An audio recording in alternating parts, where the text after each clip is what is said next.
Father, we commit your precious word. Lead us and guide us.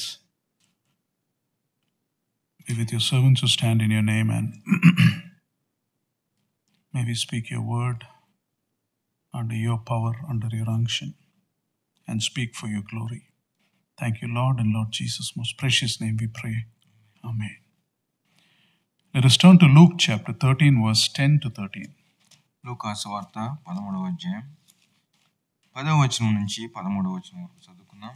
13వ అధ్యాయం 10 నుంచి 13 వరకు. విశ్రాంతి దినమున ఆయన ఒక సమాజ మందిరంలో బోధించుచున్నప్పుడు 18 ఏండ్ల నుండి బలహీనపరచు దయ్యము పట్టిన ఒక స్త్రీ అచ్చట ఉండెను. ఆమె నడువు వంగిపోయి ఎంత మాత్రమును చక్కగా నిలువబడలేకుండెను.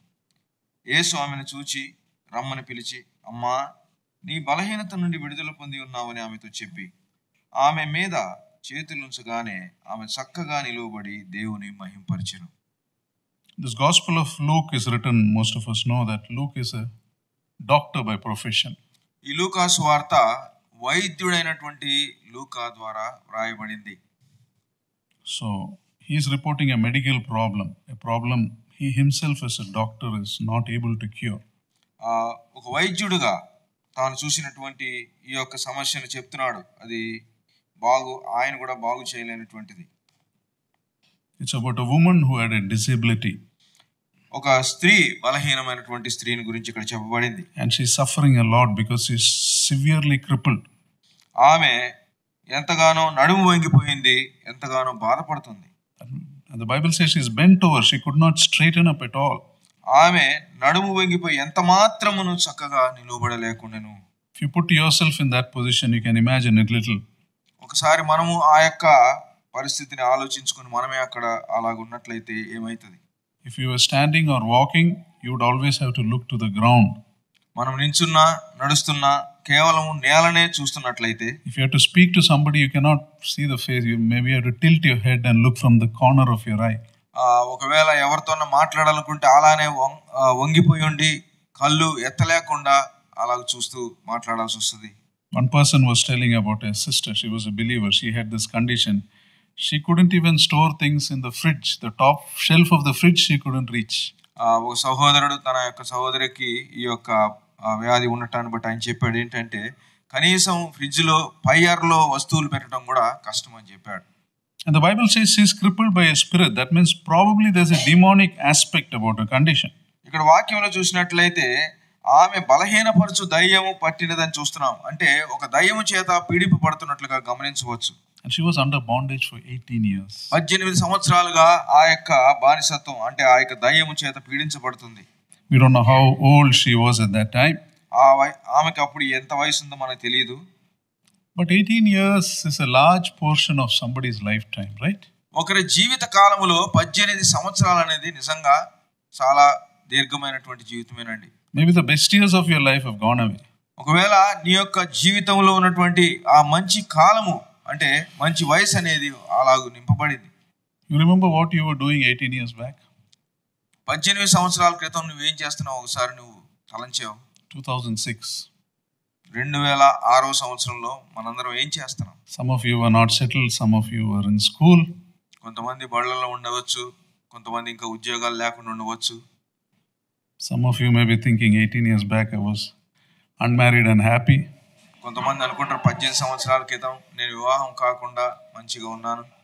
You didn't realize what happiness was that time, but now it's too late. అప్పుడు అనుకోలేదు కానీ ఇప్పుడు చాలా ఆలస్యం అయిపోయింది. Some of you you're going through stress in your job. You were tension free 18 years back. 18 సంవత్సరాల క్రితం మీకు ఉద్యోగాలలో ఇప్పుడున్నటువంటి ఒత్తిళ్లు లేకుండా అప్పుడు ఉన్నారు. Some of you are struggling with sickness. You were fine that time. ఇప్పుడు ఒకవేళ ఏదన్నా వ్యాధి చేత బాధపడుతున్నామేమో, అప్పుడైతే బాగున్నాం. And some of you of course are more joyful today than you were 18 years back. 18 సంవత్సరాల క్రితం ఉన్న దానికంటే కొంతమంది ఇప్పుడు చాలా సంతోషంగా ఉన్నవారు ఉండవచ్చు. I for one I'm more joyful than I was 18 years back. 18 సంవత్సరాల కంటే ఇప్పుడు మేము నిజంగానే సంతోషంగా ఉన్నాం. Coming to the point, a lot of things happen in 18 years. 18 సంవత్సరాలుగా జరిగినటువంటి ఆ యొక్క పరిస్థితులన్నింటినీ ఒకవేళ మనం గమనించుకుంటుంటే, you would have completed studies, you would have got jobs, married, had children.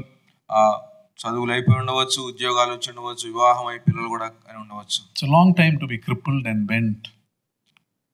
It's a long time to be crippled and bent. కాబట్టి ఆ 18 సంవత్సరాలుగా వంగి లేవలేకుండా ఉండటం అనేది చాలా దీర్ఘమైన కాలం.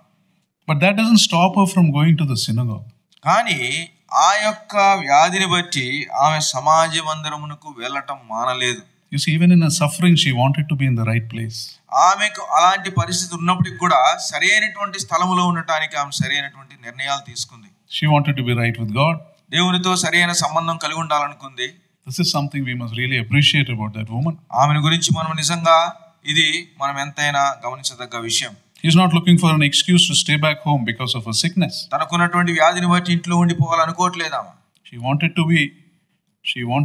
did what she did. She did what she could. And she comes to the place of worship. ఆమె చేయగలిగినది ఆమె చేసింది. దేవుని యొక్క సన్నిధిని ఆరాధించడానికి వచ్చింది ఆమె. She was in the right place for a miracle. ఇదిగో ఆశ్చర్య కార్యాలు, అద్భుత కార్యాలు జరిగించడానికి అనువైనటువంటి స్థలములో ఆమె ఉన్నది. And one Sabbath she comes to the synagogue and a guest preacher is there to preach. ఇదిగో she comes to the synagogue and sees there is a guest preacher that day. ఆమె సమాజ మందిరమునకు వచ్చినప్పుడు అక్కడ ఒక అతిథిగా ఒక ఆయన నిల్చొని బోధించడం గమనించింది. The Lord Jesus. ఆయన ప్రభువైన యేసుక్రీస్తు వారు. The Lord Jesus began to teach and he sees her and he said to her, "Come here." ఆ ప్రభువైన యేసుక్రీస్తు వారు ఆమెను చూసి ఆమెను దగ్గరికి రమ్మన్నాడు.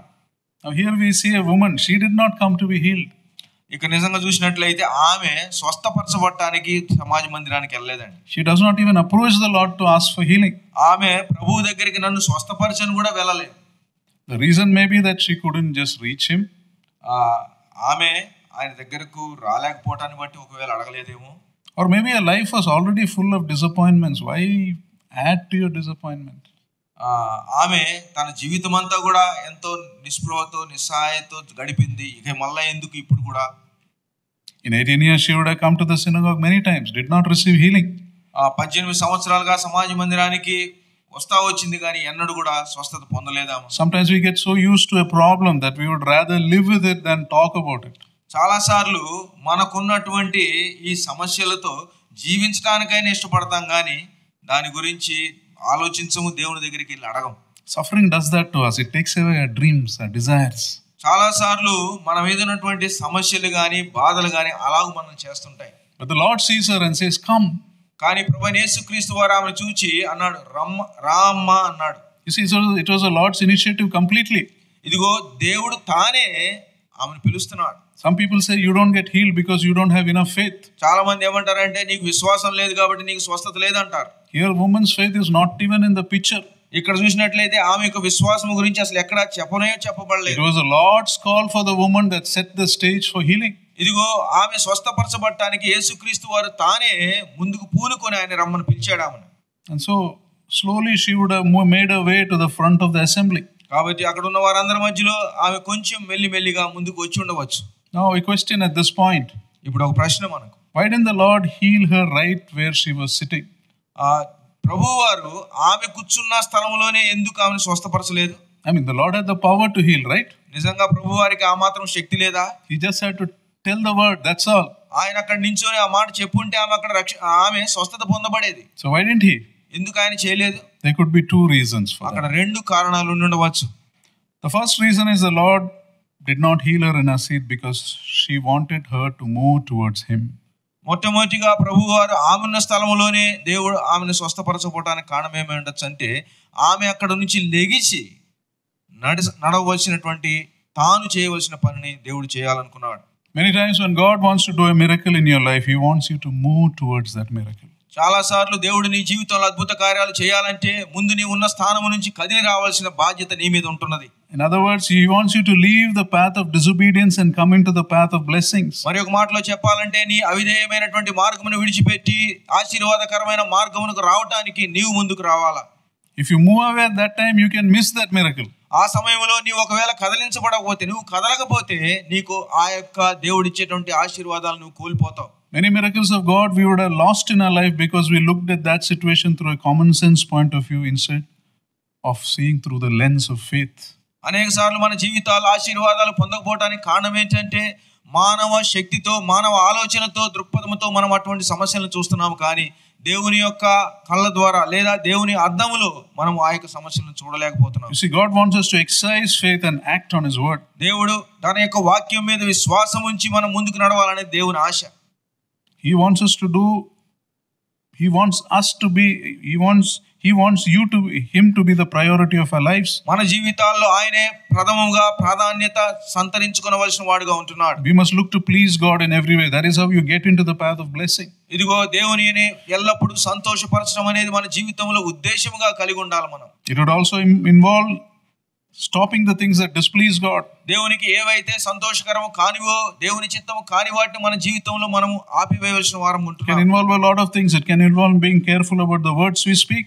మనం చాలా సార్లు మనం మాట్లాడేటువంటి మాటల విషయమై జాగ్రత్త పడవలసిన వారం ఉంటున్నాం. It would involve not being disrespectful.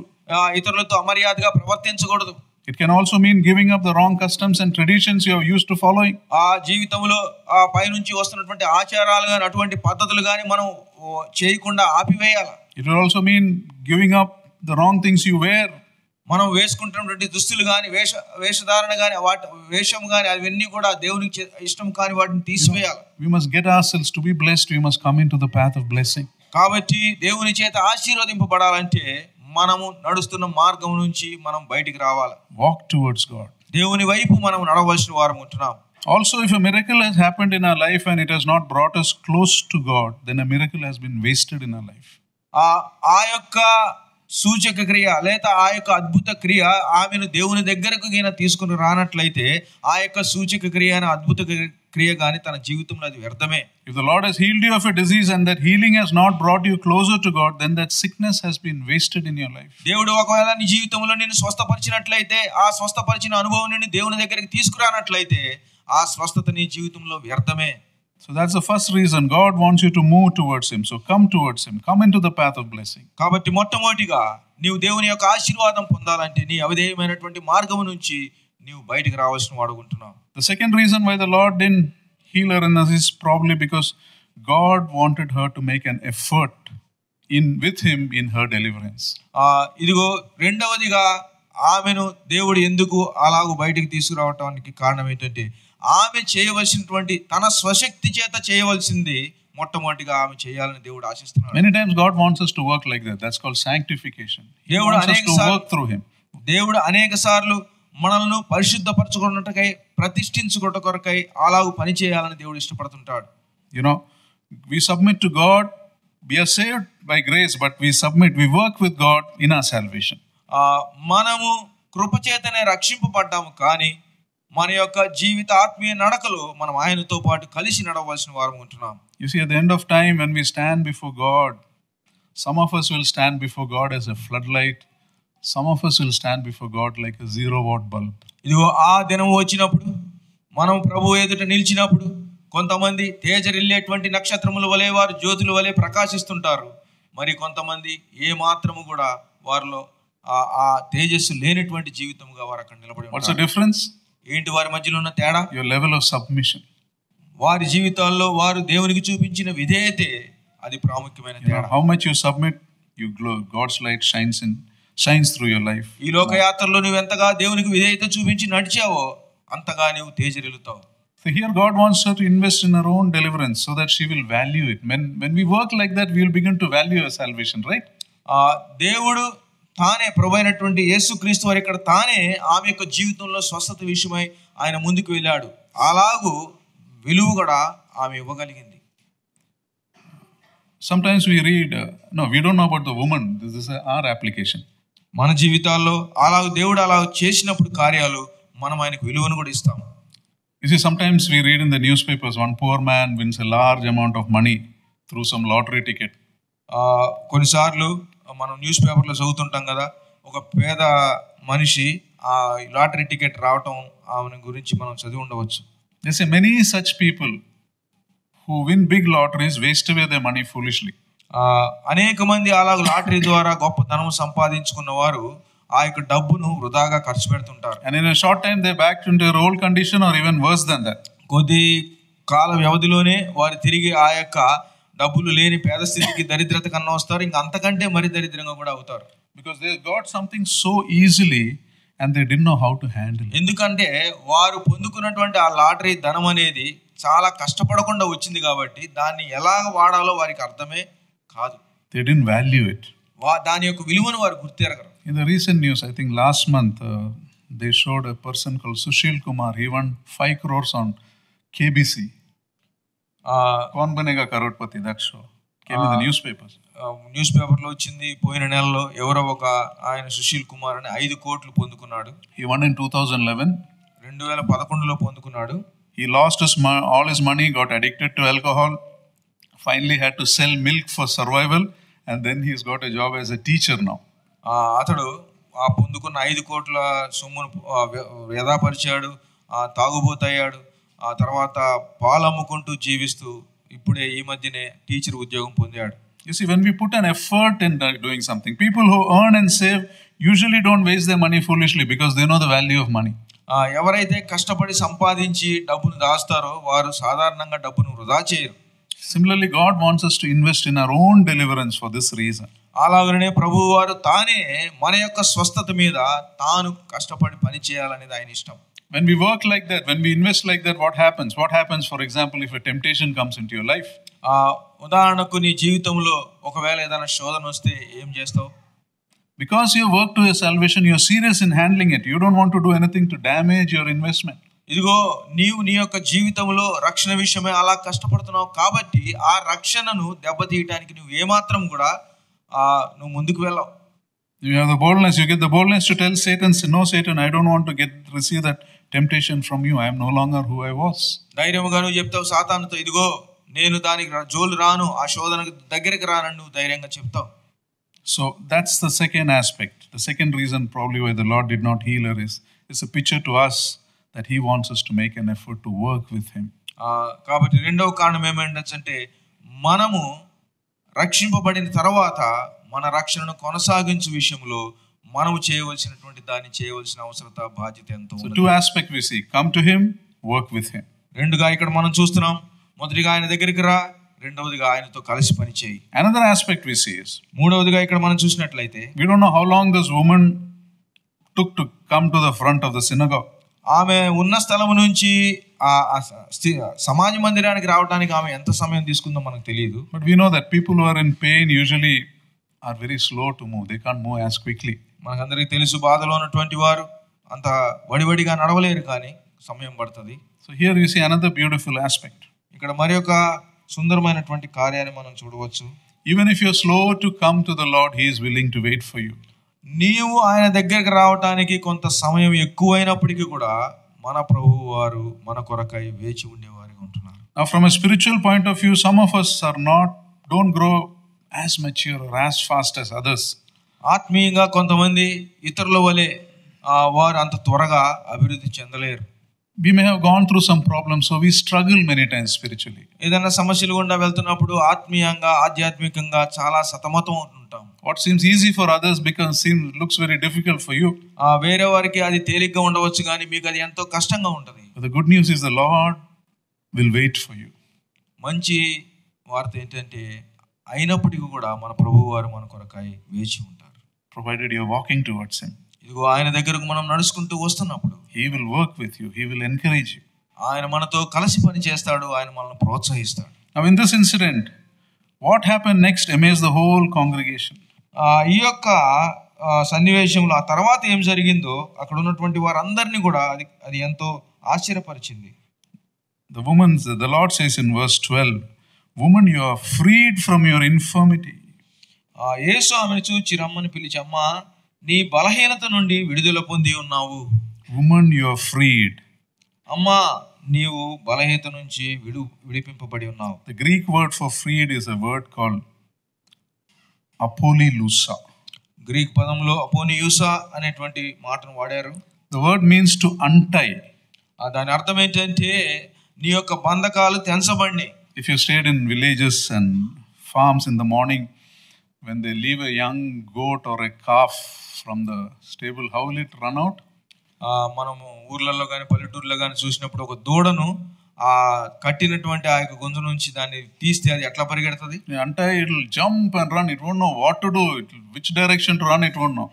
అది విడదీస్తే మనము ఆ యొక్క దాన్ని అది ఇష్టం వచ్చినట్టు గంతులు వేసుకుంటూ ఎటు వెళ్తుందో తెలియకుండా పరిగెడతాం. So happiness at the freedom. దానికి వచ్చినటువంటి ఆ స్వేచ్ఛను బట్టి అది ఎంతో ఆనందంతో గంతులు వేస్తుంది. That's what it means, untied. Woman, you have been untied. ఇప్పుడు ఆ మాటే ప్రభు వారు వాడుతున్నాడు ఇక్కడ. ఇగో నీవు విడిపించబడ్డావు, నీ కట్లు తెంచబడినాయి. You are untied from your bondage. You are free. నీకున్నటువంటి ఆ యొక్క బంధకాల నుంచి నీవు విడిపించబడ్డావు, ఇక నీవు స్వేచ్ఛగా బ్రతుకు. And in this passage, the woman, she straightened her crooked back and stood tall. And the first thing she did was praise her God. ఆమె చేతులుంచగానే ఆమె చక్కగా నిలవబడి దేవుని మహిమపరచెను. First act after being untied. ఆమె విడిపించబడినాక మొట్టమొదటి కార్యం దేవుని మహిమపరిచింది. Now spiritually there is a lesson for us. ఆత్మీయంగా మనకి ఇక్కడ ఒక పాఠం ఉన్నది. This crippled woman in today's reading in a symbolic way represents the whole human race. ఈ వంగి ఉన్నటువంటి ఈ బలహీనమైనటువంటి స్త్రీ నేటి దినాల్లో ఉన్న లోకము యావత్తును కూడా అది సూచిస్తా ఉన్నది. We are all bent with the heavy burden of sin. మనందరము కూడా పాపమైనటువంటి భారము చేత ఎంతగానో వంగిపోయినటువంటి వారం కూర్చున్నాం. None of us are able to stand straight on our own. మనందరంలో ఏ ఒక్కరము కూడా మనంతట మనమే మన బలముతో మన స్వశక్తి చేత నిలువుగా నిలబడలేకుండా ఉంటున్నాం. Because of this heavy bondage of Satan, heavy bondage of sin and guilt. ఎందుకనగా ఈ సాతాను యొక్క ఎంతో బరువైనటువంటి కట్టడలు లేదా ఆ యొక్క బంధకాలను బట్టి పాపాన్ని బట్టి మనం నిలువ లేకుండా ఉన్నాం. And at that, when you live like that, it doesn't matter how much you earn, it doesn't matter how much you have, it doesn't matter what position you are. We are all under a bondage. We can never be happy, we can never be joyful. అలాగూ మనం బంధకాల్లో ఉంటున్నప్పుడు నీవు ఎంత సంపాదిస్తున్నావు, నీకు ఎంత ఉంది, నువ్వు ఏ స్థితిలో ఉన్నావు, ఏది కూడా అసలు నీకు లెక్కకే రాదు. We are all in need of help. కేవలము నీకు ఆ సమయంలో అవసరమైంది స్వస్థత. We are all in need of a savior. మనందరికీ కూడా ఒక రక్షకుడు అవసరమై ఉంటున్నాడు. And that is the reason why the Lord came. He came as the world's savior. అందుకని మన ప్రభువైన యేసుక్రీస్తు వారు ఈ లోకానికి రక్షకుడుగా ఈ భూలోకానికి జన్మించాడు, ఆయన వచ్చాడు. Our savior who frees us from the heavy burden of sin. మన యొక్క రక్షకుడైనటువంటి యేసుక్రీస్తు వారు ఈ యొక్క పాప బంధకాల నుంచి మనల్ని విడిపిస్తాడు. That's what the Lord came to do, so to set us free from sin, to help us stand straight before God and worship him. అందుకనే మన ప్రభువైన యేసుక్రీస్తు వారు మనల్ని విడిపించి తండ్రి ఎదుట నీతిమంతులముగా మనల్ని నిలవబెట్టాడు. మనం స్వేచ్ఛగా ఈ ఉదయ కాలమందు ఆయన ఆరాధిస్తున్నాం. Hebrews 4:16 says, let us then approach the throne of grace with confidence. హెబ్రీయులకు రాసిన పత్రిక 16వ అధ్యాయంలో చూసినట్లయితే ఆయన యొక్క సన్నిధికి ధైర్యముగా మనం వెళుదాం అనేటువంటి మాటను మనం అక్కడ చూస్తున్నాం. In contrast, Psalm 1 verse 5 says, the wicked will not be able to stand on that day. ఆ కీర్తన 1వ అధ్యాయం 1వ కీర్తన 5వ వచనం చూసినట్లయితే దుష్టులు అలాగునుండక అనేటువంటి మార్గం మనం చూస్తున్నాం. Judgment day they won't be able to stand. ఆ తీర్పు దినమున వారు అక్కడ నించోరు. Salvation set us free. ఆ యొక్క రక్షణ అనేది దేవుడు మనల్ని విడుదల చేసింది. Now this is not the end of the story. There is another person in the story. And we have to learn a lesson from that also. ఇది అది ముగింపు కాదండి, అక్కడ కథ. మరి ఒక వ్యక్తి ఉన్నాడు ఇక్కడ. As a leader of the synagogue. అతను ఈ సమాజ మందిరపు అధికారిగా మనం చూస్తున్నాం. Verse 14 says, indignant because the Lord saved on the Sabbath, the Sabbath ruler told the people, there are 6 days to work, come and be healed on those days, not on the Sabbath. 14వ వచనంలో యేసు విశ్రాంతి దినమున స్వస్థపరిచినందున ఆ సమాజ మందిరపు అధికారి కోపముతో మండిపడి జన సమూహమును చూచి పని చేయదగిన 6 దినములు కలవు గనుక ఆ దినములలోనే వచ్చి స్వస్థత పొందుడి, విశ్రాంతి దినమందు రావద్దని చెప్పాను. The leader of the synagogue is not happy at this healing. ఈ యొక్క సమాజ మందిరపు అధికారికి ఆ యొక్క కార్యములో ఏమాత్రం సంతోషం లేదు. His job was to be there and make sure everything happens as per the Jewish law. అతడు అక్కడ ఉండి చూసేది ఏంటంటే ధర్మశాస్త్రానుసారముగా యూదా ఆచారాల ప్రకారంగా అన్ని సక్రమంగా జరుగుతున్నాయా లేదో చూడటమే అతని వంతు. So he was very annoyed that a healing happened on Sabbath and that also in his synagogue. ఆయన చాలా కలతపడ్డాడు. ఏంటంటే విశ్రాంతి దినమున స్వస్థత జరిగింది, అది కూడా తాను ఉన్నటువంటి సమాజ మందిరంలోనే స్వస్థత జరిగింది. But he is not able to confront the Lord Jesus and tell him that. So maybe he was a little afraid to do that. ఆయన ప్రభువారిని డైరెక్ట్ గా గట్టిగా ప్రభువారికి చెప్పట్లేదు, కానీ ప్రజలతో చెప్తున్నాడు ఆ మాటలు. So what does he do? He scolds the people instead. ఆయన ప్రభుతో చెప్పేదానికి బదులుగా ప్రజలతో మాట్లాడుతున్నాడు. Some people it happens, right? Some people you can't shout back at your boss, so you come home and shout. You let the steam out on your wife and your dog and on your cat. కొన్నిసార్లు మనం ఆఫీసుల్లో పనిచేస్తున్నాం, మన బాసుల మీద మనం అరవలేం, కానీ ఆ కోపాన్ని తీసుకొచ్చి ఇంటి వారి మీద మనం చూపిస్తూ ఉంటాం. The cause of the problem is someone else suffers because of that. ఆ ఆ యొక్క కోపానికి కారణం ఒకళ్ళైతే దాని మీద ఆ కోపాన్ని మరొకరి మీద మనం చూపిస్తాం. So what is the problem with the synagogue ruler? ఇక్కడ ఉన్నటువంటి సమాజపు ఆ మందిరపు అధికారికి ఏముంది ఇక్కడ సమస్య? You see, he was more interested in following a rule. The suffering of the woman did not matter to him.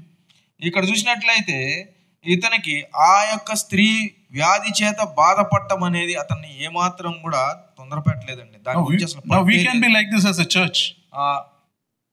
We can be like this as a church. మనం కూడా కొన్నిసార్లు ఇలానే ఉంటాం మందిరంలో. Programs and systems are more important than people. జరుగుతున్న కార్యక్రమాలు పరిస్థితులు అవన్నీ కూడా మనుషుల కంటే ఎక్కువగా మనం చూస్తుంటాం. We are in the William Barclay says we are more in the danger of loving systems more than God. William Barclay గారు ఏం చెప్పారనంటే, నీవు పెట్టుకున్నటువంటి పద్ధతుల మీద నీకు ఎక్కువ ఆశ ఉంది కానీ మనుషుల మీద నీకు ఏమాత్రం కూడా ఆశ లేదు. One person was telling, he went to the hospital into the emergency room. ఒక ఆయన ఇలా చెప్పాడు, హాస్పిటల్ ఎమర్జెన్సీ రూమ్కి వెళ్ళాడు. And as she was sitting, her mother came with a 3-year-old daughter. Her mouth was bleeding and she put a hanky and she was bringing to the table, to the desk, clerk's desk. ఒక తల్లి 3 సంవత్సరాల వయసులో ఉన్నటువంటి తన బిడ్డ ఇదిగో రక్తంతో నోట్లో నుంచి వస్తున్నట్టుగా ఆ బిడ్డను పట్టుకొని అక్కడ ఉన్న డెస్క్ దగ్గరికి వస్తుంది. And she's telling, my daughter got hit, she's hurt, I need to see. Before she can complete the sentence, the clerk is telling, you take a seat, you write down your name, somebody will come. ఆమె అలా చెప్తుంటే, ఇదిగో నా బిడ్డకు దెబ్బ అయింది, నేను ఎవరు నన్ను చూడాలంటుంటే క్లర్క్ గారు అన్నారు, నువ్వు ముందు అక్కడ కూర్చో, నీ పేరు రాయి అని నేను చెప్తున్నాడు. She says, but my girl is hit by a, before she can complete again, she says, you sit down, someone will come. ఆమె ఇదిగో నా బిడ్డకు బాలేదు, ఇలా దెబ్బ తగిలిందని చెప్తుంటే మళ్ళా క్లర్క్ వెంటనే నువ్వు కూర్చో అక్కడ ముందు, ఎవరో ఒకళ్ళు వచ్చి చూస్తారని మందలిస్తున్నాడు. Yes, and the doctor came and he saw the girl, then he looked at the clerk and said, shame on you. He said, how you behave. ఆ డాక్టర్ గారు వచ్చి ఆ యొక్క పాపను చూసినప్పుడు క్లర్క్ను వెంటనే అన్నాడు, నీకు సిగ్గు లేదా, ఎందుకు అలా చేస్తున్నావు అని. And he took the mother and woman into the examining room. ఆ తల్లిని బిడ్డను ఆ యొక్క పరీక్ష గదిలోకి తీసుకుని వెళ్ళాడు. You see, the doctor was looking at the child's pain, the clerk was looking at the hospital's procedure. Doctor గారు ఆ యొక్క బిడ్డ యొక్క పరిస్థితిని చూస్తున్నాడు కానీ ఆ పని చేస్తున్నటువంటి క్లర్క్ ఆ యొక్క హాస్పిటల్లో ఉన్నటువంటి వాటన్నిటి మీద మనసు పెట్టాడు. Our danger as a church is this: we can love systems, programs and say we are a beautiful church without love for God. సంఘంలో, మన సంఘాల్లో కూడా కొన్నిసార్లు దేవుని యొక్క ప్రేమను మనం పక్కకు పెట్టి ఆయన చూపిస్తున్న ప్రేమను మనం వ్యక్తీకరించాల్సిన బదులుగా మనం పెట్టుకున్నటువంటి వాటి మీద, మనం అనుకున్నటువంటి ఆ యొక్క ప్రోగ్రాముల మీద మనసు పెట్టుకొని అలా పక్కకి వెళ్ళిపోతుంటాం. Unless we love God, we can't stand as a church. The church will get divided. మనము దేవుని will divide the church. మనము దేవుని stand, you got to love the Lord. మనము దేవుని ప్రేమించకపోతే సంఘం అనేది విచ్ఛిన్నం అయిపోతుంది. దేవుని దగ్గర మనం నిల్చోవాలంటే మనం దేవుని ప్రేమించి మనం జీవించాలి. We have to look above our differences. Loving God is the priority. Nothing else must come in between. మనకున్న విభేదాలు, భేదాల కంటే మిన్నగా మనం దేవుని ప్రేమించవలసిన వారు ఉంటున్నాం. Now just think of what the synagogue ruler told the people. ఇక్కడ సమాజ మందిరపు అధికారి ఆ ప్రజలతో ఏం చెప్పాడు చూడండి. Don't come on Sabbath, come some other day. విశ్రాంతి దినమందు రావద్దు. There are at least 2 foolish things he said in that. మీరు మిగతా 6 దినాల్లో ఎప్పుడన్నా రావచ్చు అన్నాడు. There are at least 2 foolish things he said in that. 2 బుద్ధిహీనమైనటువంటి సంగతులు ఇక్కడ చెప్పాడు. Firstly, nobody came on that day expecting a healing. Even the woman did not expect a healing. మొట్టమొదటిగా వచ్చినటువంటి ఆ బలహీన దయ్యము పట్టినాము కూడా స్వస్థత కోసం రాలేదండి. ఎవరు అక్కడికి స్వస్థత కోసం వచ్చిన వారు కాదు. Secondly, if people came on some other day to heal, who was there to heal them? రెండవదిగా విశ్రాంతి దినం కాకుండా మరొక రోజు వస్తే అక్కడ అసలు ఎవరున్నారు స్వస్థత పరచడానికి? This ruler, foolish words are out of a jealous desire to maintain control instead of saying something sensible. అతని నోట్లోంచి వచ్చినటువంటి ఈ మాటలు అది బుద్ధిహీనటువంటి మాటలే కానీ ఏ మాత్రం కూడా అర్థసహితమైనటువంటివి కాదు. That's when verse 15 the Lord calls him a hypocrite. అందుకని 15వ వచనంలో దేవుడు అందుకు ప్రభు వేషధారులారా అని వారిని పిలుస్తున్నాడు. You are not interested in a woman being healed? ఇదిగో ఒక స్త్రీ స్వస్థపరచబడటం మీకు ఆ మాత్రం కూడా దాని మీద ఆసక్తి లేదు, సంతోషం లేదా? On a Sabbath, don't you take a donkey and ox to drink water? ఇదిగో విశ్రాంతి దినమందు గాడిదను గాని మీ దగ్గర ఉన్న ఎద్దును గాని నీటి కోసం తీసుకొని వెళ్ళరా? You see, the woman with the bent back would have tried religion and realized religion cannot help her. ఇదిగో 18 సంవత్సరాలుగా ఈ యొక్క వ్యక్తి మత సంబంధంగా సమాజ మందిరానికి వస్తుంది కానీ ఆమెకి ఏమాత్రం కూడా విడుదల లేదు. All people, including her, thought a problem could not be solved. ఆమెతో వచ్చినటువంటి ప్రతి ఒక్కరు కూడా వారికి వచ్చిన సమస్య ఏ మాత్రం వారు విడుదల పొందని వారు ఉంటున్నారు. But not the Lord Jesus. కానీ ప్రభువైన యేసుక్రీస్తు వారు అలా కాదు. He is the God who came to set us free. ఆయనే మనల్ని విడిపించడానికి వచ్చినటువంటి వాడు. He is the God who came to untie us from our bondage. మనకున్నటువంటి ఆ యొక్క బానిసత్వం నుంచి ఆ కట్లు తెంచడానికి వచ్చినటువంటి వాడు. And so the woman's story ends with these words in verse 17. The people were delighted at all the wonderful things the Lord was doing. 17వ వచనం చూసినట్లయితే ఈ మాటలు చెప్పినప్పుడు ఆయన ఎదిరించిన వారందరూ సిగ్గుపడిరి. అయితే జనసమూహం అంతయు ఆయన చేసిన ఘనకార్యములన్నిటిని చూసి సంతోషించెను. So don't think of your big problem. Look at, are you walking towards the Lord? That's enough. That's all the Lord wants you to do. మీకున్న సమస్యల గురించి దయచేసి ఎక్కువగా ఆలోచించొద్దండి. మీరు ప్రభువు వైపు నడుస్తున్నారా లేదా దాని విషయమై మీరు గమనం పెట్టండి. Or are you on the wrong path still? మీరు ఇంకా తప్పుడు మా దోవలోనే ఉంటున్నారా? Keep walking to the Lord. దయచేసి ప్రభువు వైపు నడవండి. Take one step, but take that step forward. ఒకటే అడుగు తీసుకోండి, కానీ ముందుకేయండి అడుగుని. You may be going through a problem which you can't even talk about to anyone, but don't worry about that. You walk towards the Lord. ఇదిగో మీరు ఉన్నటువంటి సమస్య చాలా ఒకవేళ బాగా బాధకరమై ఉండొచ్చు, కానీ ఎవరితో మాట్లాడవలసిన అవసరం లేదు, కానీ ప్రభు వైపు మీరు నడవండి. Because he knows everything about you and he's still calling us. ఎందుకనగా ఆయనకు మన సమస్తమును ఎరిగినవాడు. అంత మాత్రమే కాదు, ఎరిగి ఉండి కూడా ఆయన మనల్ని పిలుస్తున్నాడు. And he doesn't see you as what you are, he sees you as what you can be. ఆయన నీవు ఉన్నటువంటి స్థితిలో నీవు ఎలాగుంటున్నావు ఆయన చూడలేదు, కానీ నువ్వు ఏమై ఉండగలవో ఆయన నీలో చూసే నిన్ను పిలుస్తున్నాడు. He sees what you can become by his grace. అది మనము ఎలాగో ఉండాలో అది ఆయన కృపను బట్టి మనం అలాగ ఉండగలం. And he doesn't count your past at all. ఆయన నీ గత జీవితాన్ని ఏ మాత్రం కూడా ఎన్నిక చేయడు. We see that aspect throughout in scriptures. దేవుని యొక్క వాక్యంలో ఈ యొక్క మర్మమును మనం ఎల్లప్పుడూ చూడవచ్చు. The Samaritan woman at the well, she came in the afternoon so that she won't meet people. సమరయ స్త్రీ మధ్యాహ్నమందు ఎవరో చూడరు అనుకుంటూ, ఆమె ఎవరిని కలవకూడదు అనుకుంటూ ఒంటరిగా వచ్చింది. When you go to water, get water, you usually go in the morning or evening in the shade, but she goes in the afternoon. ఇదిగో ఉదయకాలం మందు కానీ సాయంకాలం మందు కానీ ఎవరన్నా ఆ యొక్క బావి దగ్గరికి వెళ్ళి నీళ్ళు తెచ్చుకుంటారు, కానీ ఆమె మధ్యాహ్నం మందు వచ్చింది. Because she was an outcast because of her immoral life. ఆమె యొక్క అనైతికమైనటువంటి జీవితాన్ని బట్టి ఆమెను వెలివేశారు అందరూ. But she was the one used by the Messiah to share the gospel in her whole village. కానీ ఆ యొక్క గ్రామం అంతటిలో యేసు క్రీస్తు వారు మెస్సియాను గురించి చెప్పడానికి దేవుడు ఆమెనే వాడుకున్నాడు. Your past doesn't matter. ఇగో నీ గత కాలపు జీవితం ఏ మాత్రం కూడా దేవుడు ఎంచడు. Apostle Paul, he was a murderer of Christians. అపోస్తలుడైన పౌలు మనం ఎరిగినట్లయితే క్రైస్తవులను హింసించి ఆయన చంపినటువంటి వాడు. Every place he goes, probably there were some widows, husbands who were killed by him. ఇదిగో వెళ్ళినటువంటి ప్రతి స్థలములో కూడా కొంతమంది విధవరాలు ఉండవచ్చు, వారి యొక్క భర్తలను ఒకవేళ పౌలే చంపి ఉండవచ్చు. But he was the one chosen by God to write most of nearly half of the New Testament. కానీ దేవుడు అటువంటి పౌలును ఎన్నిక చేసుకున్నాడు, వాడుకున్నాడు.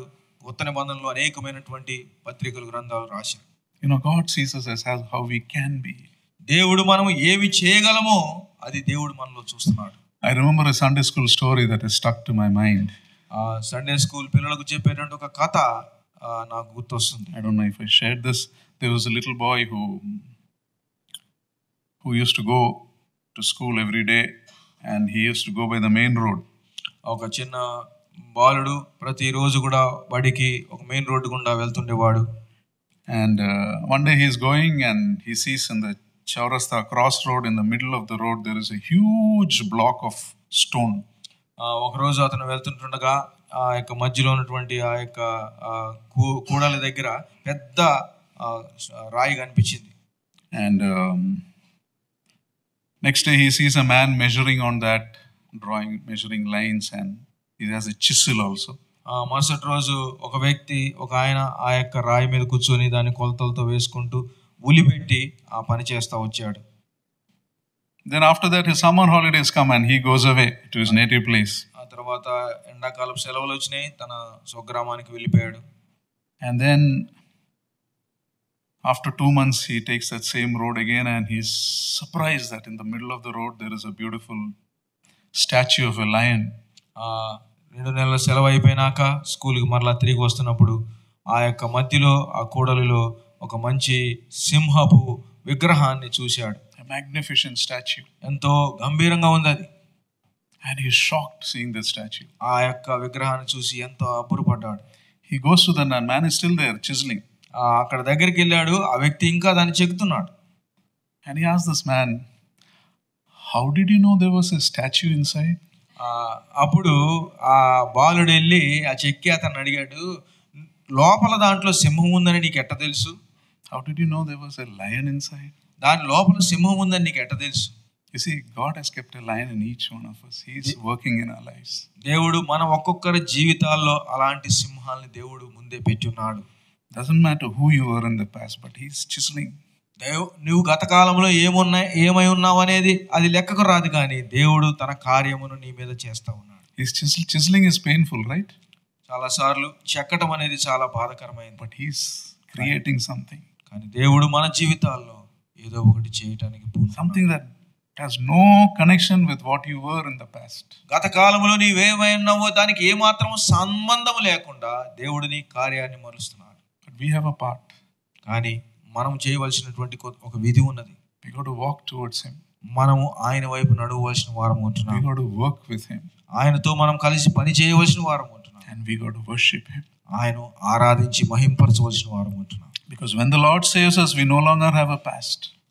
ఎందుకనగా దేవుడు మనల్ని రక్షించినాక మన గతము అనేది అది శూన్యము చేయబడింది. We only have a future. మనకు భవిష్యత్తు మాత్రమే ఉన్నది. And a glorious future. అది మహిమకరమైనటువంటి అది భవిష్యత్తు. A future that starts on earth and ends in eternity. ఆ యొక్క కార్యము ఈ భూలోకములో ప్రారంభించబడి నిత్యత్వములో ముగించబడుతుంది. And the future that no one has seen and mind has not imagined. ఆ యొక్క నిత్యత్వములో దేవుడు మన కొరకై దాచి ఉంచిన వాటిని ఎవరు చూడలేరు, మన యొక్క మనస్సు కూడా దాన్ని ఊహించలేదు. So even if you're going with a problem that will probably last your whole life, remember, we are here only for a brief time.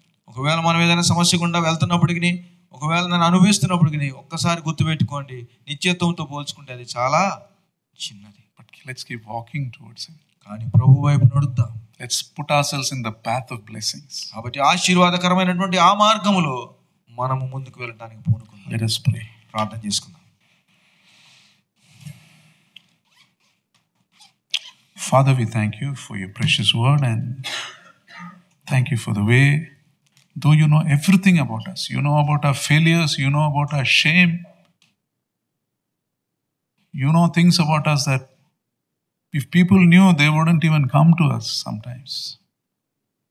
Thank You, Lord, that You accept us. You see us.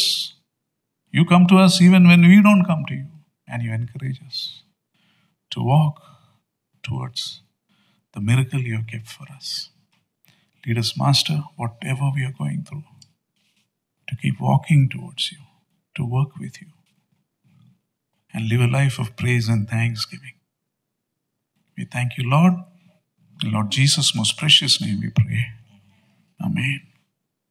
Now to Him who is able to keep you from falling and to present you before His glorious presence without fault and with great joy, to the only God our Savior, be glory, majesty, power and authority through Jesus Christ our Lord before all ages, now and forevermore.